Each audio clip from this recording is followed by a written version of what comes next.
empiezo explicándolo, es una recopilación de documentos y normativa clave. Lo que voy a hacer es, y así lo he puesto, no se va a ver muy bien, pero he puesto en rojo los 8 anexos que se analizan, los voy a ir prácticamente por diapositiva, cada 2 diapositivas uno de los anexos explicando. Y nos va a permitir ver ese recorrido que yo planteo de cómo transiciona las haciendas locales desde la época foral, desde la Constitución foral, al nuevo régimen de concierto económico. He de decir, ya un poco por entrar en lo que es el intríngulis, en el detalle, digamos, personal, si esta obra es casi casualidad, los que sois investigadores, investigadoras, sabéis, es fruto de esa magia que tiene la investigación, de que estaba yo haciendo otros temas en el archivo foral, estudiando lo que era la propia hacienda de la Diputación, y me ha parecido este expediente que de repente, mirando un poco así al fondo, que siempre los pasan un poco por encima, me pareció Esteche, y dije, Esteche es un tío importante, este expediente puede tener valor. Y profundizando un poco me aparece Zorrilla, que era el jefe de la hacienda municipal, y luego un Echeverría, que la verdad es que no le situó mucho, pero dijo, este expediente es importante, y lo dejé guardado en el ordenador. Y luego, a unos meses, pues me lo imprimí, me lo leí y dije, anda, aquí hay algo que es importante. Vi que tenía trascendencia desde el pasado y como voy a finalizar el trabajo, en cierta manera tiene trascendencia hasta hoy en día. Y a raíz de este expediente es cuando empecé a profundizar un poco en ese tema de la hacienda local, y de hecho vi, y aquí lo comento, el tema de las haciendas locales es un tema poco estudiado, y creo que porque tiene sus dificultades y luego también menos glamour, ¿no?, en comparación con las haciendas provinciales, la del Estado, etc. Y a raíz de este expediente y empezar a alargarlo, comenté con Pepe y con Gemma la posibilidad de sacar de aquí un libro que yo creo que es interesante, y en parte, como bien ha señalado Edu, aunque Edu ha trabajado temas de estos, no hay casi monográficos sobre estos temas en este periodo. Entonces aquí es donde, como he señalado, voy a tratar de explicar este proceso, desde 1853, que empieza el primer anexo, hasta el último anexo, que es del año 36, cómo será esa transición. Por simplificar, y para que se pueda entender más fácil, voy a hablar todo el tiempo del control de las haciendas locales. Es decir, la clave va a ser quién controla y cómo controla esas haciendas locales, las haciendas de nuestros pueblos y de nuestros municipios. Y cuando hablo del control voy a hablar principalmente del régimen de financiación, de cómo las diputaciones establecían el régimen de financiación, y aquí hablo de regímenes de financiación, porque Álava tenía uno, Vizcaya tenía uno, y Guipúzcoa tenía uno, Navarra el suyo y luego el régimen común, y quién controlaba, quién fiscalizaba, quién hacía la tutela financiera de esos ayuntamientos. Por eso, insisto, al hablar de control de las haciendas locales, voy a hablar principalmente de estos dos puntos. Sin alargarme, porque esta parte del salto del antiguo régimen al régimen liberal no es mi ámbito, y hay otros autores que no han estudiado en mayor profundidad y en detalle, y no se trata en este libro, pero sí que es importante simplemente, como ha comentado también Edu, en ese contexto previo ya a la instauración, a la consolidación del régimen liberal en España, el municipio había una gran heterogeneidad en las haciendas locales aquí en Vizcaya, en Guipúzcoa y en Álava. Entre 1750 y finales del siglo XVIII es cuando empieza a pelear, a una pugna entre los propios poderes forales y el propio gobierno central por saber quién va a controlar, quién va a hacer ese control sobre las haciendas locales. Como bien ha comentado Joseba, va a ser el año 53, aunque previamente de facto las diputaciones habían logrado asumir esa función de control ya sobre la práctica, sobre estas haciendas locales, no va a ser hasta el año 53 con Egaña en el poder cuando se aprueba esta Real Orden, que está en uno de los anexos, que definitivamente consolida legalmente, consolida jurídicamente lo que se va a llamar el nuevo municipio foral. ¿Cuál es la mayor diferencia en sentido de este nuevo municipio foral en comparación con los municipios del régimen común? En que el control, en vez de hacerlo el Estado, el gobierno central, lo hacían las diputaciones. ¿Cuál va a ser el salto? El siguiente, no me puedo quejar del ruido. O sea, el siguiente salto, claro, en 1853 ya nos situamos, estamos en ese periodo final de la Constitución foral y vamos a tener que ir al siguiente corte, ¿no?, al año 1876, 77, 78. Y es ahí que también aquí los saltos relativamente rápidos, porque también, y esto también lo tiene trabajado Edu, se da un salto ciertamente natural como en otros ámbitos, como en otras funciones. Las diputaciones ahora ya no forales, las provinciales, que se instauran a partir del año 77-78, van a asumir con cierta naturalidad las funciones que habían venido haciendo las diputaciones forales. Y entre otras, gracias a algunas reales órdenes, a una disposición adicional que hay en la ley provincial del 82, las diputaciones provinciales van a seguir ejerciendo ese control, pero es importante señalarlo que lo van a hacer en un contexto de debilidad jurídica, con mucha, llamémosle, precariedad jurídica y bajo una cobertura legal muy débil, que en parte les va a poner en un constante, les va a enfrentar a un constante peligro en ese ámbito. ¿Cuál va a ser? Y sigo, veis que el resumen es el mismo. El año 53, si nos ponemos al año 85, ¿cuál va a ser la diferencia? La misma. Ese control de las haciendas en régimen común lo hace el gobierno central, en el País Vasco y Navarra lo hacen las diputaciones de cada una de las provincias. Y aquí sí que hay un punto importante que ya desde hoy en día, desde nuestro prisma actual, lo vamos a entender. La primera. Claro, mientras que en régimen común los municipios, las diputaciones y el gobierno central se peleaban por el pastel tributario, aquí en realidad los que se van a estar peleando van a ser solo las diputaciones y los ayuntamientos. Y ya vamos a ver que eso va a ser una ventaja para los dos lados, pero porque va a desaparecer en parte, la diputación pugnará con el gobierno central, pero en cambio los ayuntamientos van a tener esa lucha constante simplemente con la diputación. Establecido ya el marco, nos hemos planteado ya en el periodo de concierto económico, vemos que el control sigue de facto con una débil cobertura legal, pero sigue en manos de las diputaciones, y lo que nos vamos a enfrentar es a un periodo de enormes cambios en el País Vasco. O sea, todos los que estáis aquí seguro que ya la historia de este periodo os suena, el gran boom económico, la industrialización, Bilbao, Donosti empiezan a crecer, crecimiento demográfico, hay que hacer alcantarillas, bueno, hay que hacer un montón de nuevas obras. Y los ayuntamientos van a ser una pieza clave. O sea, los ayuntamientos van a tener que enfrentarse a todo este crecimiento desenfrenado prácticamente que se da a partir de los años 80, de final del siglo XIX, y para eso ¿qué necesitan? Dinero. Y le dicen a las diputaciones, oye, ya que nosotros no dependemos del gobierno central, vosotros proveernos de más financiación. Necesitamos financiación para seguir poniendo en marcha, para seguir haciendo frente a las crecientes cargas que tenemos. Y si os fijáis, aquí hay un primer eslabón, un primer jalón, como ha comentado Edu. Por ejemplo, en el caso de Vizcaya en el año 1905, y ver que han pasado 20 años de reivindicaciones por parte de los ayuntamientos, aprueba una circular, la circular que se llama, además en aquella época fue muy famosa, que también va en uno de los anexos, la circular de 1905, que vino no a arreglar las demandas o a responder a las demandas de los ayuntamientos, sino a darles unos recursos más. Lo que decían los ayuntamientos, esto no nos vale, nosotros queremos más. Y sobre todo pedían dos cosas. Por un lado, más recursos, que eso es algo natural, yo creo, en todas las etapas, pero paralelamente, y ese es uno de los puntos que sí que quiero estudiar, que se estudia en profundidad en el libro, lo que le estaba pidiendo a las diputaciones es, queremos un reglamento, queremos una norma. ¿Por qué decían eso? Porque las tres diputaciones hasta ese momento gestionaban las haciendas locales, ese control de las haciendas locales, sin una norma concreta. Había una amalgama de dictámenes, usos, costumbres, determinadas reglas, normas, etcétera, que en última instancia cambiaban de manera constante dependiendo del gobierno de turno que estuviera en el momento. ¿Y qué decían los ayuntamientos? Oye, no podemos enviaros nuestro presupuesto y que este año me apruebes y que el año que viene me digas que eso mismo no vale, porque eso al final crea incertidumbre y eso es un gran problema para la economía y para la hacienda. Y esa era una de las grandes reivindicaciones de los ayuntamientos, que decían, oye, queremos unas normas claras y concretas sobre las que nos podamos desenvolver. ¿Y cuál era uno de los puntos, para que vayamos viendo, ya voy entrando en materia, lo que va a ser el proceso de reglamentación, que es la clave que se analiza en esta obra?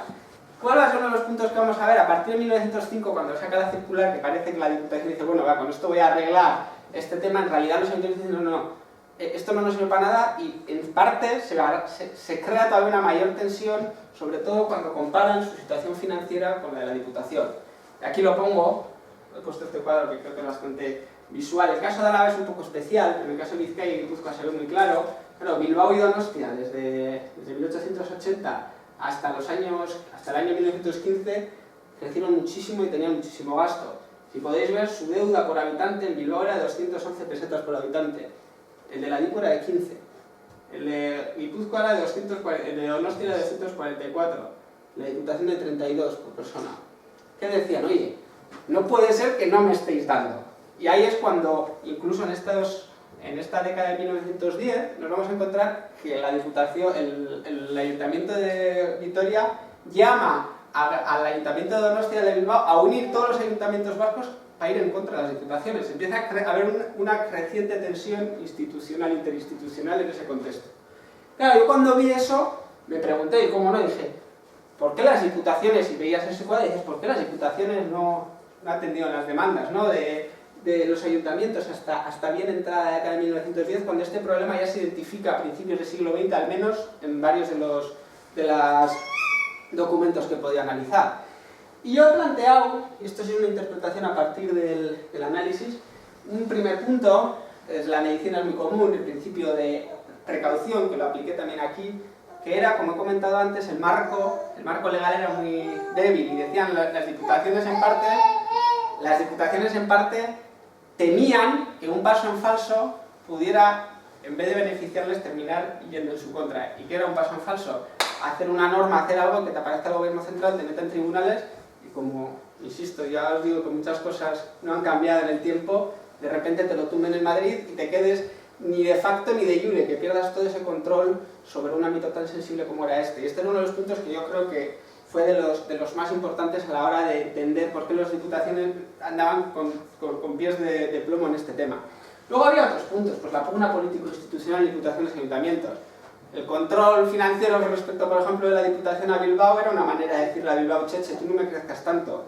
En aquella época hay años que el Ayuntamiento de Bilbao tenía más capacidad de gasto que la propia Diputación de Vizcaya. Y darle más dinero podía venir a decir, oye, aquí puede haber un problema al final de poder institucional entre ambos niveles. En tercer nivel, y también la dimensión tributaria, como no, ya he dicho, aquí se repartían el pastel entre diputaciones y ayuntamientos. Si yo lo doy más al ayuntamiento, la diputación se queda con menos.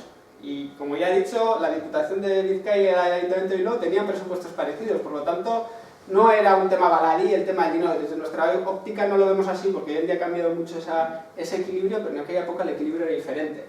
Y por último, y yo sí que también lo veo, que es un punto importante, que es la cultura todavía cuasi confederal, esa herencia foral que todavía queda, que impregna todavía el funcionamiento de las administraciones, las instituciones, y que yo lo vi en el caso, en uno de los artículos que analiza Víctor Artola cuando habla sobre este tema en el 19, la Federación Municipal de la Diputación de Guipúzcoa. En esa primera frase, y no es porque esté aquí, pero recordé a Muguruza, la verdad, le puse la voz de Jaime Muguruza diciéndole: oigo a respetables amigos míos protestar de nuestro inmoderado afán de reglamentarlo todo, olvidando la fuerza del derecho constitucional tan importante en este país. Y él que venía a decir, oye, esto de los usos y costumbres del derecho constitucional está muy bien, pero lo que necesitamos son normas. Y lo que tenía enfrente era otros académicos, otros intelectuales, como Gascue, por ejemplo, que en uno de sus libros defiende justo lo contrario, y dice, no, estas modernidades de reglamentarlo, de normativizarlo, esto no nos gusta. O sea, vamos a ser más prácticos, vamos a ser más funcionales, vamos a seguir como estamos hasta ahora. Entonces esa lucha también se ve, y luego también se ve con el Estatuto de Autonomía, como ahora lo voy a comentar. ¿Qué ocurre? Ya todos de nuevo, 1914 y 1918 suena, es un periodo de gran cambio en todo el mundo. También aquí, y también aquí en muchos aspectos. Y también va a afectar, y lo veo claramente en este tema de las haciendas locales. Claro, en este momento era innegable, ninguna de las partes, el propio Artola decía, oye, aquí hay que hacer algo, sea un lado, sea otro. Las propias diputaciones aceptaban que era innegable que los ayuntamientos necesitaban más recursos, necesitaban más dinero. Era un periodo de bonanza económica para la Diputación, y eso siempre facilita. Aquí ya tenéis mucha práctica, cuando hay dinero en la caja es más fácil hacer reformas, hacer cambios. Y el propio de la Sota, que en el 17 está ya en el poder, lo dice claramente, lo dice explícitamente. Ahora hay dinero, ahora vamos a arreglar este problema. Recordar en relación con el aumento de la recaudación de las empresas en el contexto de la Primera Guerra Mundial, que ayudan a la Diputación a hacer caja. Hay un tercer punto, se puede empezar a relacionar, y yo veo una clara relación, es el contexto de la primera campaña autonomista en el País Vasco. Al fin y al cabo, el Estatuto de Autonomía no dejaba de ser un cambio también en esa cultura. El Estatuto de Autonomía buscaba un autogobierno regulado, una norma que regulara el autogobierno. Y era ese cambio también de paradigma de la reintegración foral a un nuevo paradigma, a una nueva forma de relaciones que, insisto, también, aunque esto es un pelín posterior, que quede claro, el 17 llega el PNV por primera vez al poder, la Diputación de Vizcaya, y el PNV había venido de esos ayuntamientos, y para el PNV era importante el poder municipal, porque era de donde él había crecido, donde había cogido fuerza, de donde había dado el salto a la Diputación. Y por último, y lo querría volver a unir con el principio de precaución, las diputaciones ya solían, ya decían, Cada vez que el Estado legisla, que saca una norma, una ley provincial, una ley municipal, cualquier nueva ley, esto nos termina viniendo a nosotros de golpe cuando nosotros no tenemos una cobertura legal. ¿Y qué estaban viendo? Que en el Estado se iba a aprobar sí o sí algún tema de una reglamentación, se estaba hablando ya de modernizar el régimen, las haciendas municipales del régimen común. En la década de 1910 se debatieron 3 proyectos en el Parlamento español y los diputados provinciales dijeron: vamos a adelantarnos y vamos a cambiar de estrategia. En vez de esperar que nos den y luego nos peleamos, vamos esta vez a adelantarnos y vamos a aprobar nosotros una norma previamente a ver qué pasa, a ver con sus miedos y sus temores. Y así es como empieza el proceso. De repente damos ya el salto al pistoletazo de salida, y es en este contexto en el que en febrero de 1916, puede parecer hasta un chiste si pusieran todos los nombres, porque es un carlista, les dice a los técnicos, y luego 2 monárquicos y un nacionalista vasco terminan, pero sin entrar en detalles que están en el libro. Sí que es interesante ver el carlismo como en muchos puntos clave de nuestra historia no tan lejana está muy presente. Va a ser un carlista en el año 16, en febrero del 16, José María Juaristi, quien propuso realizar un estudio para reglamentar las atribuciones de los ayuntamientos en materia de impuestos. De nuevo, a raíz de un conflicto Bilbao, Ayuntamiento de Bilbao, Diputación de Vizcaya, que el Ayuntamiento de Bilbao le decía: oye, que esto no sé qué, y él dice: oye, ya hay que darle una solución a este tema. ¿Y qué hace la Diputación? Crea una ponencia en la que les solicitan a la Estecha, a Manuel Zorrilla y a Ignacio Echeverría, que hagan, como podéis ver, 3 altos técnicos de la Diputación, el secretario de la época, el jefe de la sección de Hacienda Municipal y el jefe de la sección de Presupuestos y Cuentas, sendos informes para analizar esta cuestión. ¿Cuál es el tema? Que en realidad ninguno de los 3, Zorrilla sí entra, pero los otros 2 ni siquiera entran a analizar cómo el contenido del reglamento. Porque Estecha, que era una figura, un académico además que creaba doctrina en nuestro país, en este ámbito, lo plantea y dice: antes de hablar sobre cómo va a ser el reglamento, la clave está en definir las facultades de las diputaciones provinciales vascongadas en materia de arbitrios e impuestos y límites máximos a que pueden alcanzar los establecidos por ellas los ayuntamientos. ¿Qué venía a plantear? ¿Somos soberanos económicamente? ¿Podemos hacer lo que queramos? En cierta manera hablan de independencia económica, hoy en día se suele hablar más de soberanía originaria, etcétera, pero es un poco la misma idea. ¿O simplemente tenemos una autonomía? La diferencia era importante. Si salía que eran independientes económicamente, podíamos hacer el reglamento que quisiéramos.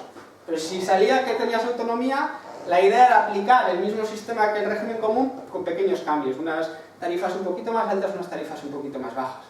Y yo relaciono, en el libro no me he atrevido a hacer esta relación, pero me da la sensación que la reedición del año 18 de Estecha, de su libro que has comentado, el del régimen económico administrativo, viene en parte ya de su idea de que hay que definir las facultades.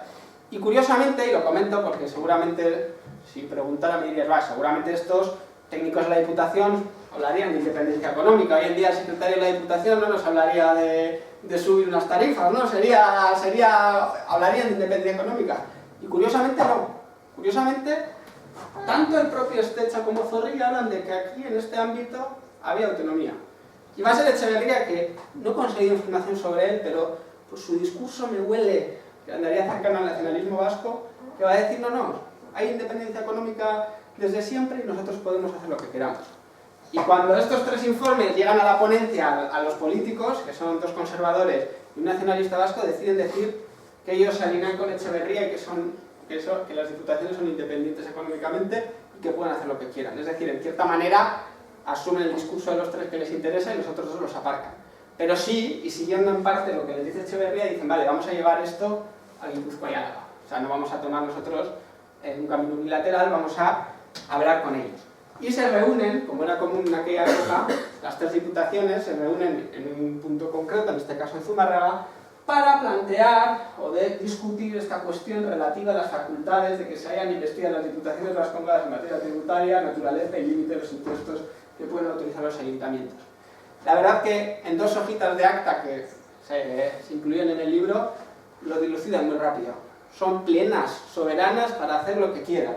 Y punto, no pone en duda, sí que es pena que falta algunos de los anexos, pero lo dicen claramente, en cierta manera, se autolegitiman para hacer lo que quieran y lo que se dicen es: vale, una vez que somos soberanas, vamos a ponernos en marcha ahí.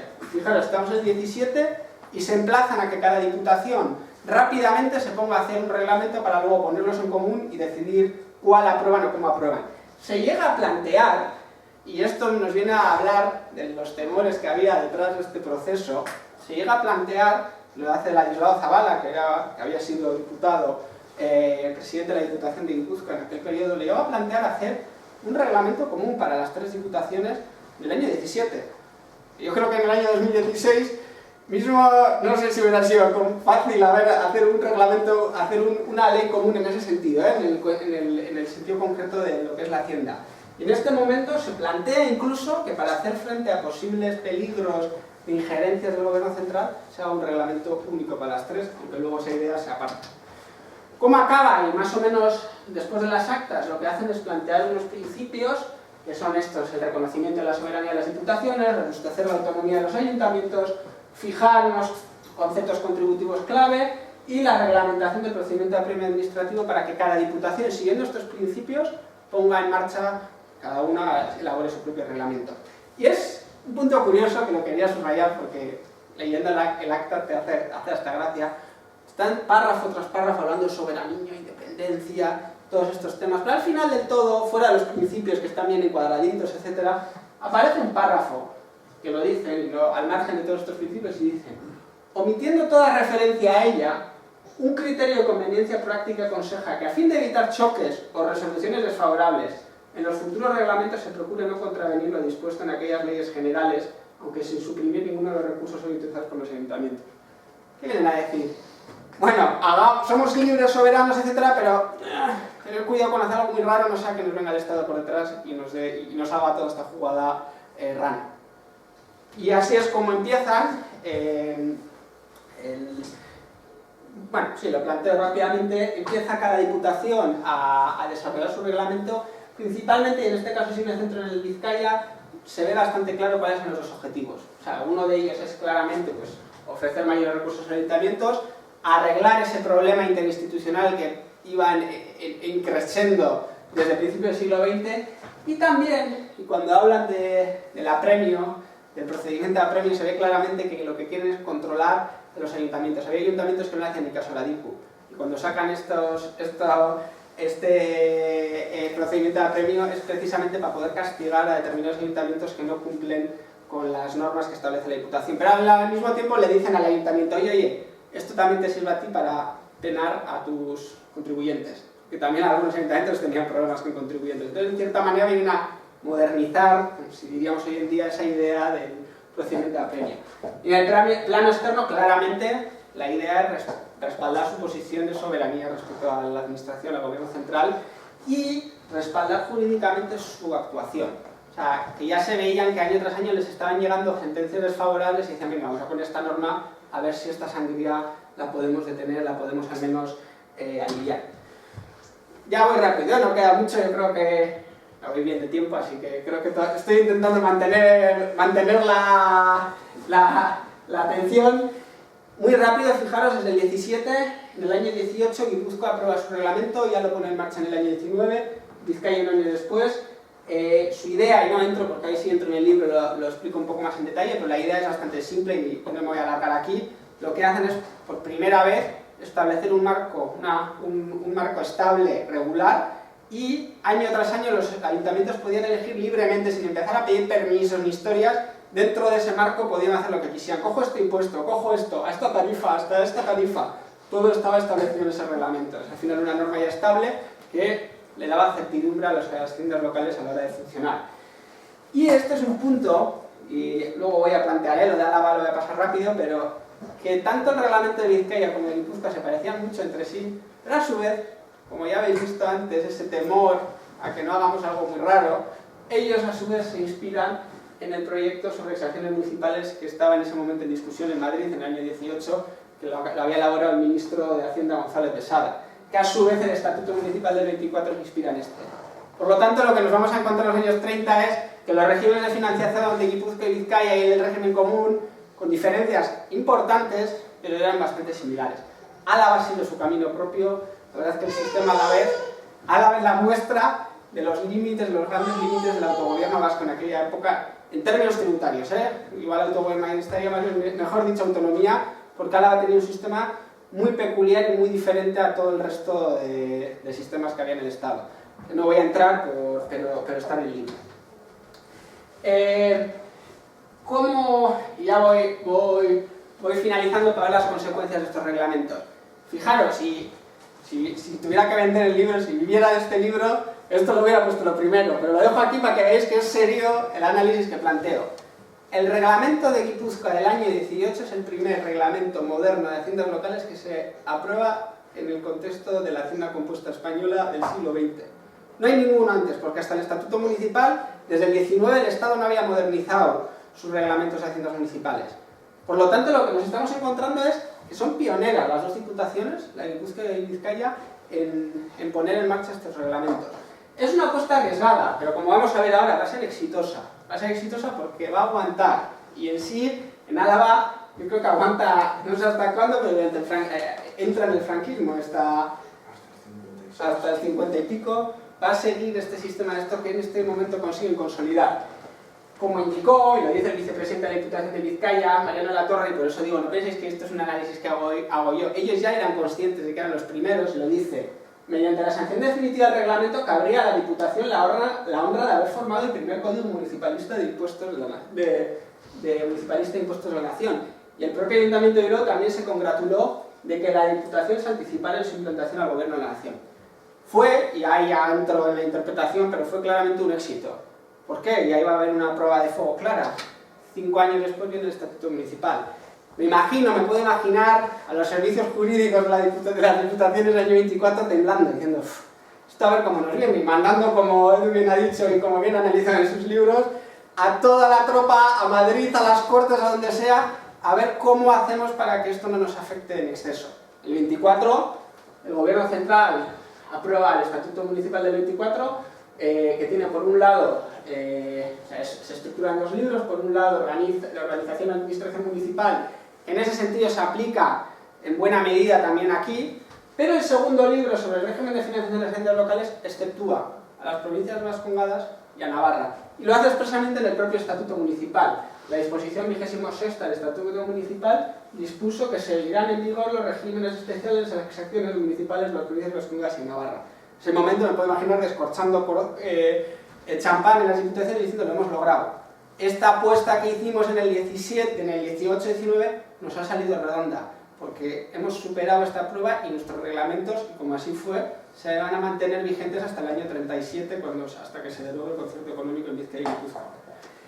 El propio Calvo Sotelo, y para mí es un punto también interesante, es verdad que Calvo Sotelo es una figura interesante y en sus memorias se nota que era un intelectual de alto nivel. En parte compra la tesis de las diputaciones, y se ve, porque lo dice claramente, en sus memorias lo dice, la excepción era imperiosa en cuanto a las haciendas locales vascas, por fuerza habían de organizarse al margen del estatuto, tratándose de ayuntamientos vinculados financieramente, no al Estado, sino a la diputación correspondiente.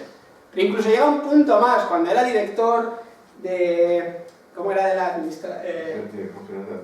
Director general de administración, en el año 24 llega a señalar que en virtud del régimen excepcional las 4 diputaciones son cosoberanas del Estado. Estamos hablando ya de los mismos términos que hablan las diputaciones, el que fuera, y los que no lo sabías, el que llegó a ser luego ministro de Hacienda del Estado durante la dictadura de Primo de Rivera, por lo tanto una figura muy importante en la política de aquella época. Y ya acabo, me quedan los cuatro diapositivas de por qué fue importante, y aquí ya otra vez vengo a vender el libro, por qué fue importante este proceso de reglamentación. Y lo voy a separar en 2 ámbitos. Por una parte el ámbito económico y tributario, y por otra el ámbito político-institucional, porque creo que son las 2 ramas más importantes para entender el alcance que tuvo este proceso de reglamentación.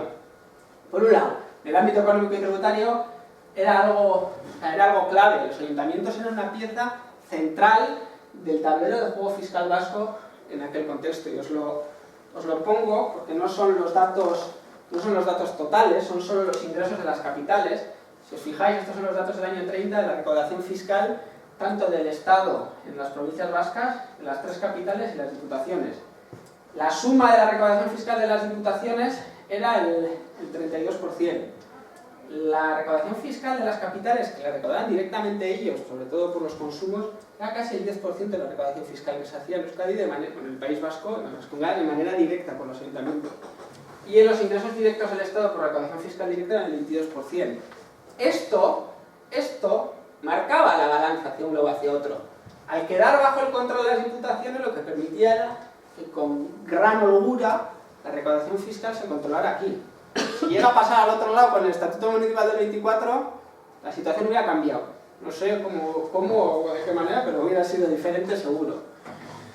El segundo punto, en el ámbito económico y tributario también, los ayuntamientos vascos, gracias a la reglamentación, si comparamos la reglamentación de Bizkaia y Guipúzcoa con el régimen común, hay una gran diferencia, que es que mientras el régimen común ya se estaba desgravando los impuestos sobre consumos, no es el IVA actual, pero sería algo parecido al IVA actual, que en aquel momento en el País Vasco se les cedía a los ayuntamientos para que ellos pues, subieran las tarifas del chacolí o subieran lo que sea para poder aumentar los ingresos. En régimen común los ayuntamientos habían perdido mucha capacidad, mucha autonomía sobre el impuesto, pero aquí, gracias a la autonomía fiscal, se les mantuvo, se les cedió, y como podéis ver, esto lo hace de guerra el jefe de la sección de Hacienda Municipal de Guipúzcoa para el año 31, los ayuntamientos de Guipúzcoa, por ejemplo, por persona, recaudaban 32 pesetas, los ayuntamientos de régimen común 14. La diferencia era ese impuesto sobre consumos, es una diferencia muy grande. Un plus de financiación que tenían los ayuntamientos vascos gracias a esa capacidad de autonomía sobre los consumos. Y también, como no, y de eso eran muy conscientes y lo hacen notar en la documentación, facilitaba la conciliación. No es siempre fácil que Morga y Bilbao en un mismo marco funcionen. Claro, si les dice, mira, sobre consumos, hacer lo que os le hagan entre unos marcos, porque tienen mucha autonomía, Morga lo subía y el ayuntamiento le decía, bueno, subo esto, pero también hago este impuesto, este otro impuesto. Les daba margen para flexibilidad para poder adaptarse a las diferentes realidades. La parte negativa, y este sería el último anexo ya del libro, la parte negativa ¿cuál es? Pues que facilitó la subsistencia de un sistema de tributación regresivo basado en los recargos sobre los productos de consumo.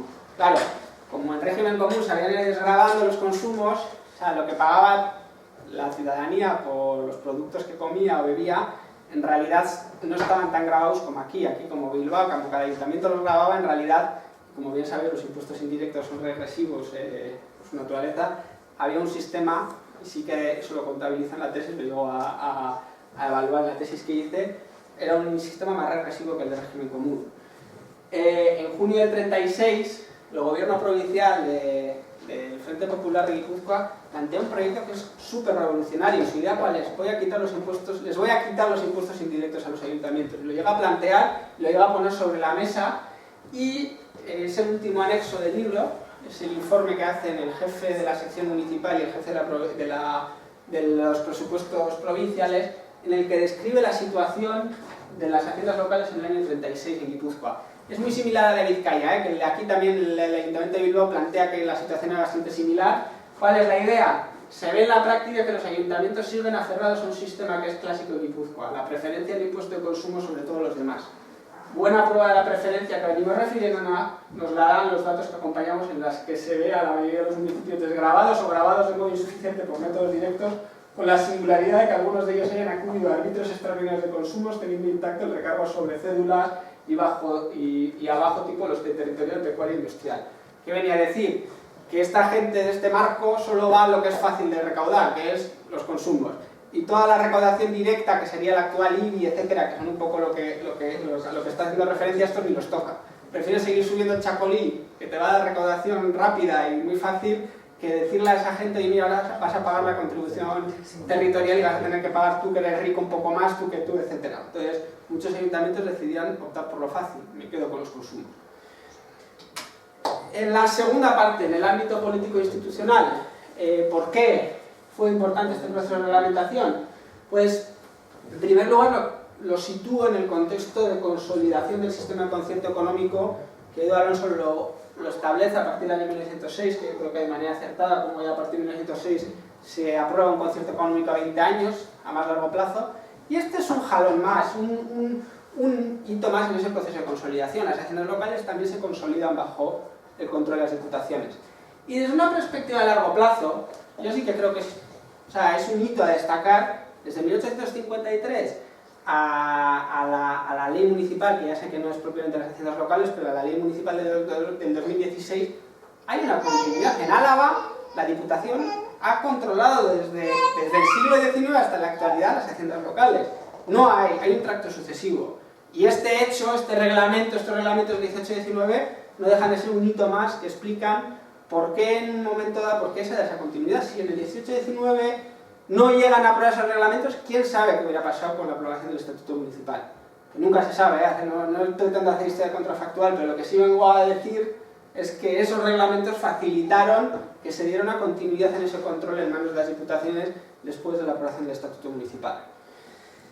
Finalizo. El último punto, y también creo que es relevante en el ámbito político-institucional, lo he señalado antes, la pérdida del control sobre las haciendas municipales hubiera debilitado el poder de las diputaciones, sin duda, porque perdía un ámbito institucional muy sensible en aquella época, y alterado también, sin duda, por el tema de los consumos, sobre todo la estructura impositiva de los tres territorios concertados.